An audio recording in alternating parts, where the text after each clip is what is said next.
معراج پیغمبر اسلام کی زندگی کے ان واقعات میں سے ہے جنہیں دنیا میں سب سے زیادہ شہرت حاصل ہوئی ہے۔ عام روایت کے مطابق یہ واقعہ ہجرت سے 1 سال پہلے 27 رجب کی شام کو پیش آیا۔ اس کا ذکر قرآن پاک میں بھی ہے اور حدیث میں بھی۔ قرآن میں یہ بتایا گیا ہے کہ معراج کس غرض کے لیے ہوئی اور خدا نے اپنے رسول کو بلا کر کیا ہدایت دی۔ حدیث یہ بتاتی ہے کہ معراج کس طرح ہوئی اور اس سفر میں کیا واقعات پیش آئے۔ بسم اللہ الرحمن الرحیم۔ معزز خواتین و حضرات، میں امید کرتا ہوں کہ آپ خیریت سے ہوں گے، اور میری دعا بھی ہے کہ اللہ پاک آپ کو سدا عافیت کے سائے میں رکھے، آمین۔ اگر آپ ہمارے چینل پر پہلی بار آئے ہیں تو آپ سے گزارش ہے کہ ہمارے چینل کو سبسکرائب کر لیں اور بیل نوٹیفیکیشن کو آن کر لیں تاکہ ہماری ہر ویڈیو آپ تک ضرور پہنچ سکے۔ السلام علیکم ورحمۃ اللہ وبرکاتہ۔ ناظرین محترم، نبی کریم صلی اللہ علیہ وآلہ وسلم کو پیغمبری کے منصب پر سرفراز ہوئے 12 سال گزر چکے تھے اور آپ صلی اللہ علیہ وآلہ وسلم کی عمر مبارک 52 برس تھی۔ آپ صلی اللہ علیہ وآلہ وسلم حرم کعبہ میں سو رہے تھے کہ یکا یک جبرائیل علیہ السلام نے آپ کو جگایا۔ نیم خفتہ اور نیم بیداری کی حالت میں اٹھا کر آپ صلی اللہ علیہ وآلہ وسلم کو زمزم کے پاس لے گئے۔ آپ صلی اللہ علیہ وآلہ وسلم کا سینہ مبارک چاک کیا اور زمزم کے پانی سے اس کو دھویا۔ پھر اسے علم، بردباری، دانائی، ایمان و یقین سے بھر دیا۔ اس کے بعد آپ کی سواری کے لیے ایک جانور پیش کیا جس کا رنگ سفید اور خچر سے کچھ چھوٹا تھا۔ برقی رفتار سے چلتا تھا اور اسی مناسبت سے اس کا نام براق تھا۔ پہلے کے انبیاء بھی اس نوعیت کے سفر میں اسی سواری پر جایا کرتے تھے۔ جب آپ سوار ہونے لگے تو وہ چمکا۔ حضرت جبرائیل علیہ السلام نے تھپکی دے کر کہا، دیکھ رہا ہے آج تک محمد صلی اللہ علیہ وآلہ وسلم سے بڑی شخصیت کا کوئی انسان تم پر سوار نہیں ہوا ہے۔ پھر آپ صلی اللہ علیہ وآلہ وسلم اس پر سوار ہوئے اور حضرت جبرائیل علیہ السلام آپ کے ساتھ چلے۔ پہلی منزل مدینہ کی تھی جہاں اتر کر آپ نے نماز پڑھی۔ حضرت جبرائیل علیہ السلام نے فرمایا کہ اس جگہ آپ ہجرت کر کے آئیں گے۔ دوسری منزل طور سینہ کی تھی جہاں اللہ تعالی اور حضرت موسیٰ علیہ السلام ہم کلام ہوا کرتے تھے۔ تیسری منزل بیت اللحم کی تھی جہاں حضرت عیسیٰ علیہ السلام پیدا ہوئے۔ چوتھی منزل بیت المقدس تھی جہاں براق کا سفر ختم ہوا۔ اس سفر کے دوران ایک جگہ کسی پکارنے والے نے پکارا، ادھر آؤ۔ آپ صلی اللہ علیہ وآلہ وسلم نے توجہ نہ کی۔ جبرائیل علیہ السلام نے فرمایا کہ یہ یہودیت کی طرف بلا رہا ہے۔ دوسری طرف سے آواز آئی، ادھر آؤ۔ آپ صلی اللہ علیہ وآلہ وسلم اس کی طرف بھی متوجہ نہ ہوئے۔ حضرت جبرائیل علیہ السلام نے کہا، یہ عیسائیت کا داعی تھا۔ پھر ایک عورت انتہائی بنی سمری نظر آئی اور اس نے اپنی طرف بلایا۔ آپ صلی اللہ علیہ وآلہ وسلم نے اس سے بھی نظر پھیر لی۔ حضرت جبرائیل علیہ السلام نے کہا کہ یہ دنیا تھی۔ ایک بوڑھی عورت سامنے آئی۔ حضرت جبرائیل علیہ السلام نے کہا دنیا کی عمر کا اندازہ اس کی عمر سے کر لیجئے۔ پھر ایک اور شخص ملا جس نے آپ کو اپنی طرف متوجہ کرنا چاہا، مگر آپ نے اسے بھی چھوڑ دیا اور آگے بڑھ گئے۔ حضرت جبرائیل علیہ السلام نے کہا یہ شیطان تھا جو آپ کو راستے سے ہٹانا چاہتا تھا۔ بیت المقدس پہنچ کر آپ براق سے اتر گئے اور اسی مقام پر اسے باندھ دیا جہاں پہلے کے انبیاء اسے باندھا کرتے تھے۔ ہیکل سلیمانی میں داخل ہوئے تو ان پیغمبروں کو موجود پایا جو ابتدائے دنیا سے اس وقت تک دنیا میں پیدا ہوئے تھے۔ آپ صلی اللہ علیہ وآلہ وسلم کے پہنچتے ہی نماز کے لیے صفیں بند گئی۔ سب منتظر تھے کہ امامت کے لیے کون آگے بڑھتا ہے۔ حضرت جبرائیل علیہ السلام نے آپ کا ہاتھ مبارک پکڑ کر آگے بڑھا دیا اور آپ صلی اللہ علیہ وآلہ وسلم نے نماز پڑھائی۔ پھر آپ صلی اللہ علیہ وآلہ وسلم کے سامنے 3 پیالے پیش کیے گئے، ایک میں پانی، ایک میں دودھ اور تیسرے میں شراب تھی۔ آپ صلی اللہ علیہ وآلہ وسلم نے دودھ کا پیالہ اٹھایا۔ حضرت جبرائیل علیہ السلام نے آپ صلی اللہ علیہ وآلہ وسلم کو مبارک دی اور فرمایا کہ آپ نے فطرت کو پسند کیا۔ اس کے بعد ایک سیڑھی آپ کے سامنے پیش کی گئی اور حضرت جبرائیل علیہ السلام اس کے ذریعے آپ کو آسمان کی طرف لے چلے۔ عربی زبان میں سیڑھی کو معراج کہتے ہیں اور اسی مناسبت سے یہ سارا واقعہ معراج کے نام سے مشہور ہے۔ پہلے آسمان پر پہنچے تو دروازہ بند تھا۔ محافظ فرشتوں نے پوچھا کون آیا ہے؟ حضرت جبرائیل علیہ السلام نے اپنا نام بتایا تو محافظ فرشتوں نے پوچھا کہ تمہارے ساتھ کون ہے؟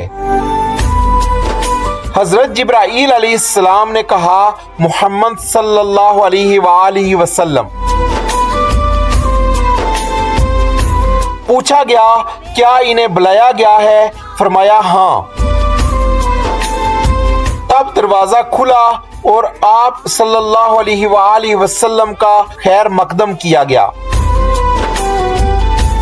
یہاں پر آپ صلی اللہ علیہ وآلہ وسلم کا تعارف فرشتوں اور انسانی ارواح میں بڑی بڑی شخصیتوں سے ہوا جو اس مرحلے پر مقیم تھی۔ ان میں نمایاں شخصیت ایک ایسے بزرگ کی تھی جو انسانی بناوٹ کا مکمل نمونہ تھی۔ چہرے اور جسم کی ساخت میں کسی پہلو سے کوئی نقص نہ تھا۔ حضرت جبرائیل علیہ السلام نے بتایا کہ آپ کے مورث اعلیٰ ہیں۔ ان بزرگ کے دائیں اور بائیں لوگ تھے، وہ دائیں جانب دیکھتے تو خوش ہوتے اور بائیں جانب دیکھتے تو روتے۔ پوچھا گیا کہ کیا مہاجرہ ہے؟ ان کو بتایا کہ یہ نسل آدم ہے۔ آدم اپنی اولاد کے نیک لوگوں کو دیکھ کر خوش ہوتے ہیں اور برے لوگوں کو دیکھ کر روتے ہیں۔ پھر آپ صلی اللہ علیہ وآلہ وسلم کو تفصیلی مشاہدہ کا موقع دیا گیا۔ ایک جگہ پر آپ نے دیکھا کہ کچھ لوگ کھیتی کاٹ رہے ہیں اور جتنی کاٹ رہے ہیں اتنی ہی زیادہ بڑھتی چلی جاتی ہے۔ پوچھا گیا کہ یہ کون ہیں تو کہا کہ یہ خدا کی راہ میں جہاد کرنے والے ہیں۔ پھر دیکھا کہ کچھ لوگ جن کے سروں کو پتھروں سے کچلا جا رہا ہے۔ پوچھا گیا کہ یہ کون لوگ ہیں؟ فرمایا کہ یہ وہ لوگ ہیں ان کی سرگردانی ان کو نماز کے لیے نہیں اٹھنے دیتی۔ کچھ اور لوگ دیکھے جن کے کپڑوں میں آگے اور پیچھے پیوند لگے ہوئے تھے اور وہ جانوروں کی طرح گھاس چر رہے تھے۔ پوچھا یہ کون ہیں؟ تو انہیں فرمایا کہ یہ وہ لوگ ہیں جو مال سے زکوٰۃ اور خیرات نہ دیتے تھے۔ پھر ایک شخص کو دیکھا کہ لکڑیوں کا گٹھا جمع کر کے اٹھانے کی کوشش کرتا ہے، اور جب وہ نہیں اٹھا پاتا تو اس میں کچھ اور لکڑیاں بڑھا لیتا ہے۔ نبی کریم صلی اللہ علیہ وآلہ وسلم نے پوچھا کہ یہ کون احمق ہے؟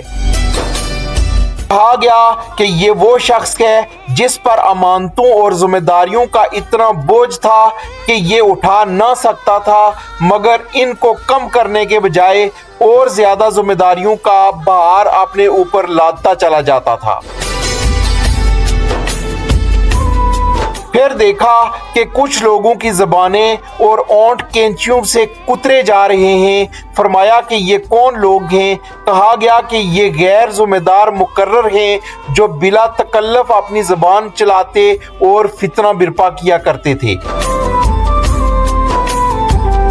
ایک جگہ پہ اور دیکھا کہ ایک پتھر میں ذرا سا شگاف ہوا اور اس کے اندر سے ایک موٹا سا بیل نکلا اور پھر اسی کے اندر واپس جانے کی کوشش کرنے لگا مگر نہ جا سکا۔ پوچھا کہ یہ کیا معاملہ ہے؟ کہا گیا کہ یہ اس شخص کی مثال ہے جو غیر ذمہ داری سے ایک فتنہ انگیز بات کر جاتا ہے اور پھر نادم ہو کر اس کی تلافی کرنا چاہتا ہے مگر نہیں کر سکتا۔ ایک اور مقام پر کچھ لوگ تھے جو اپنا گوشت کاٹ کاٹ کر کھا رہے تھے۔ پوچھا گیا کہ یہ کون لوگ ہیں؟ فرمایا یہ وہ لوگ ہیں جو دوسروں پر زبان تان دراز کرتے ہیں۔ انہی کے قریب کچھ اور لوگ تھے جن کے ناخن تانبے کے تھے اور وہ اس سے اپنا منہ اور سینہ نوچ رہے تھے۔ پوچھا گیا کہ یہ کون لوگ ہیں؟ تو فرمایا کہ یہ وہ لوگ ہیں جو لوگوں کی پیٹھ کے پیچھے ان کی برائیاں کرتے تھے اور ان کی عزت پر حملے کیا کرتے تھے۔ کچھ اور لوگ دیکھے جن کے اونٹ اونٹوں کی مشابہ تھے اور وہ آگ کھا رہے تھے۔ پوچھا گیا کہ یہ کون لوگ ہیں؟ تو فرمایا کہ یتیموں کا مال ہضم کرتے تھے۔ اور پھر دیکھا کہ کچھ لوگ جن کے پیٹ انتہائی بڑے ہیں اور سانپوں سے بھرے ہوئے ہیں اور ہر آنے جانے والا ان کو رونتے ہوئے گزر کر جاتا ہے مگر وہ اپنی جگہ سے ہل نہیں سکتے۔ پوچھا گیا کہ یہ کون لوگ ہیں؟ فرمایا کہ یہ سود خور ہیں۔ اس کے بعد کچھ اور لوگ نظر آئے جن کے ایک جانب نفیس گوشت رکھا تھا اور دوسری جانب سڑا ہوا گوشت جس سے سخت بدبو آ رہی تھی۔ وہ اچھا گوشت چھوڑ کر سڑا ہوا گوشت کھا رہے تھے۔ پوچھا گیا کہ یہ کون لوگ ہیں؟ فرمایا کہ یہ وہ مرد اور عورتیں ہیں جنہوں نے حلال بیویوں اور شوہروں کے ہوتے ہوئے حرام طریقے سے اپنی خواہش نفس پوری کی۔ اس کے بعد پھر دیکھا کہ کچھ عورتیں اپنے چھاتی کے بل لٹک رہی ہیں۔ پوچھا گیا کہ یہ کون ہے؟ فرمایا کہ یہ وہ عورتیں ہیں جنہوں نے اپنے شوہروں کے سرالے سے بچے پیدا کیے جو ان کے نہ تھے۔ انہی مشاہدات کے سلسلے میں نبی کریم صلی اللہ علیہ وآلہ وسلم کی ملاقات ایک ایسے فرشتے سے ہوئی جو نہایت ترش روی سے ملا۔ حضرت جبرائیل علیہ السلام نے پوچھا کہ اب تک جتنے بھی فرشتے ملے سب خندہ پیشانی اور بشاش چہروں کے ساتھ ملے، ان حضرت کی خشک مزاجی کا کیا سبب ہے؟ تو حضرت جبرائیل علیہ السلام نے کہا کہ ان کے پاس ہنسی کا کیا کام، یہ تو دوزخ کے دروغہ ہیں۔ یہ سن کر آپ صلی اللہ علیہ وآلہ وسلم نے دوزخ دیکھنے کی خواہش ظاہر کی۔ اس نے یکا یک آپ کی نظر کے سامنے سے پردہ اٹھا دیا اور دوزخ اپنی تمام ہولناکیوں کے ساتھ نمودار ہو گئی۔ اس مرحلے سے گزرنے کے بعد آپ دوسرے آسمان پر پہنچے۔ یہاں کے اکابرین میں دو نوجوان سب سے ممتاز تھے۔ تعارف کرنے پر معلوم ہوا کہ یہ یحییٰ علیہ السلام اور عیسیٰ علیہ السلام ہیں۔ تیسرے آسمان پر آپ کا تعارف ایک ایسے بزرگ سے کرایا گیا جن کا حسن تمام انسانوں کے مقابلے میں ایسا تھا جیسے تاروں کے مقابلے میں 14ویں کا چاند۔ معلوم ہوا کہ یہ یوسف علیہ السلام ہیں۔ چوتھے آسمان پر حضرت ادریس علیہ السلام، پانچویں آسمان پر حضرت ہارون علیہ السلام، چھٹے آسمان پر حضرت موسیٰ علیہ السلام آپ صلی اللہ علیہ وآلہ وسلم سے ملے۔ ساتویں آسمان پر پہنچے تو وہ ایک عظیم الشان محل یعنی بیت المعمور دیکھا، جہاں بے شمار فرشتے آتے جاتے تھے۔ اس کے پاس آپ کی ملاقات ایک ایسے بزرگ سے ہوئی جو خود آپ سے بہت مشابہ تھے۔ تعارف کرنے پر معلوم ہوا کہ یہ حضرت ابراہیم علیہ السلام ہیں۔ پھر مزید ارتقاء شروع ہوا یہاں تک کہ آپ سدرۃ المنتہا پہنچ گئے، جو پیشگاہ رب العزت اور عالم خالق کے درمیان حد فاصل کی حیثیت رکھتا تھا۔ نیچے سے جانے والے یہاں رک جاتے تھے اور اوپر سے احکام اور قوانین براہ راست یہاں آتے ہیں۔ اسی مقام کے قریب آپ صلی اللہ علیہ وآلہ وسلم کو جنت کا مشاہدہ کرایا گیا، اور آپ صلی اللہ علیہ وآلہ وسلم نے دیکھا کہ اللہ نے اپنے صالح بندوں کے لیے وہ کچھ مہیا کر رکھا ہے جو کسی آنکھ نے نہ دیکھا نہ کسی کان نے سنا، اور نہ ہی کسی کے ذہن میں اس کا تصور تک گزر سکا۔ سدرۃ المنتہا پر حضرت جبرائیل علیہ السلام ٹھہر گئے اور آپ صلی اللہ علیہ وآلہ وسلم تنہا آگے بڑھے۔ ایک بلند و ہموار سطح پر پہنچے تو بارگاہ جلال سامنے تھی۔ ہم کلامی کا شرف بخشا گیا۔ جو باتیں ارشاد ہوئی ان میں سے چند یہ ہیں۔ ہر روز 50 نمازیں فرض کی گئیں۔ سورہ بقرہ کی آخری 2 آیات تعلیم فرمائی گئی۔ شرک کے سوا دوسرے سب گناہوں کی بخشش کا امکان ظاہر کیا گیا۔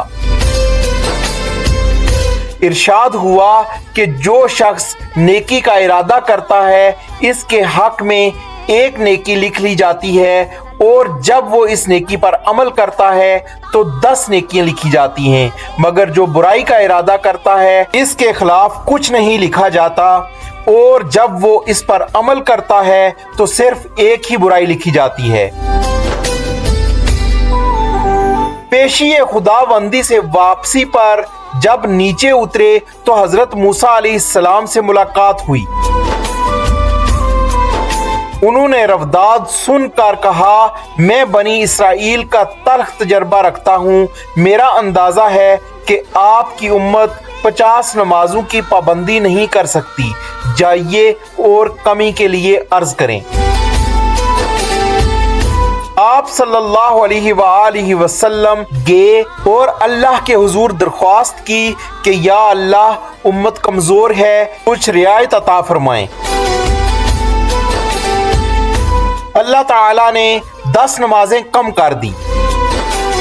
جب پلٹ کر آئے تو حضرت موسیٰ علیہ السلام نے پھر وہی بات کی۔ ان کے کہنے پر آپ بار بار اوپر جاتے رہے اور ہر بار 10 نمازیں کم کی جاتی رہی۔ آخر میں 5 نمازوں کی فرضیت کا حکم ہوا اور یہ فرمایا گیا کہ یہی 50 نمازوں کے برابر ہیں۔ واپسی کے سفر میں آپ اسی سیڑھی سے اتر کر بیت المقدس آئے اور یہاں پھر تمام پیغمبر موجود تھے۔ آپ نے ان کو نماز پڑھائی جو غالباً فجر کی نماز تھی، پھر براق پر سوار ہوئے اور مکہ واپس پہنچ گئے۔ ناظرین محترم، میں امید کرتا ہوں کہ آپ کو آج کی میری یہ ویڈیو پسند آئی ہوگی، اور اگر آپ کو ہماری یہ ویڈیو پسند آئے تو ہماری حوصلہ افزائی کے لیے ویڈیو کو لائک کریں اور اپنے دوستوں کے ساتھ شیئر ضرور کریں۔ ہو سکتا ہے کہ آپ کا ایک شیئر کسی کی زندگی اور دل بدل دے اور آپ کے لیے بھی باعث ثواب بنے۔ بہت شکریہ۔